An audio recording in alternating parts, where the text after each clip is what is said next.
This is just a quick video to explain how I tore down this 1997 Player Sportsman 500 four-wheel drive transmission. It would not want to change gears for me. Couldn't figure out why. I just picked up the quad, so figured I'd break it down for the first time to see what's wrong with it. Couldn't find no videos on YouTube or anything to help me figure out how to tear it apart, so I had to figure it out myself and figured I'd post it on YouTube and see if it'll help anybody else out. So the first thing you're going to want to do is when you split the case, you will have to remove the tensioner. This one will be right here, and then this one will be up in here, pushing it back. It's just a simple spring. You just bend it, it'll come apart. Just pull the pieces out. Not a big deal at all. And then once the chain tensioner is loose, this is where you just very lightly pressed in here. So all you gotta do is you just pull it out till you get slacken the chain, and then you can just pull it off.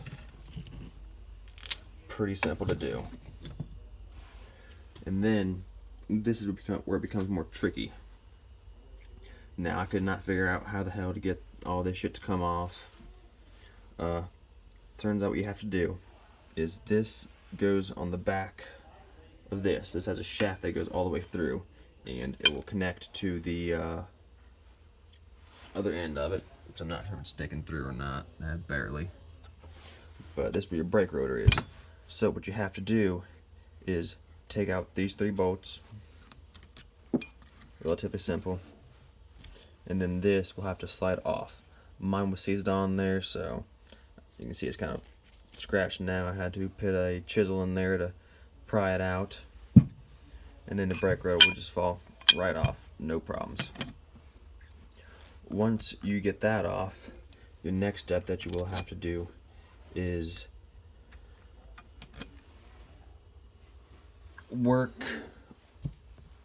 the shifters, because they will be up in here like this, just the light best angle, and they will be between these little notches that stick out the gear changer,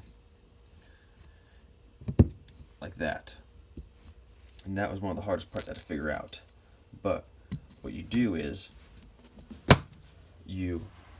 my shit was seized, so I had to take a hammer and beat it a little bit to turn it this way. And then same thing with this one on this side. I had to hit it with the hammer to turn it this way, so that way it was free of the little notches. I mean, you can see how nasty this one is.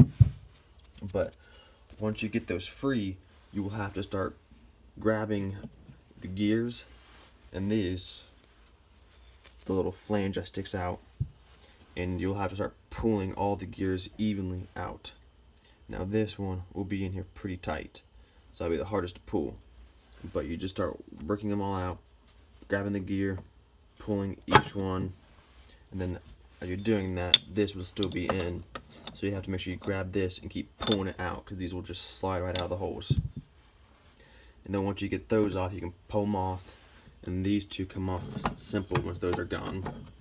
You just pick them up, boom, they're out. Now this one will be a pain in the ass, but I already got mine out, so you just have to get it past the seal. But once you do that, you have it completely tore apart.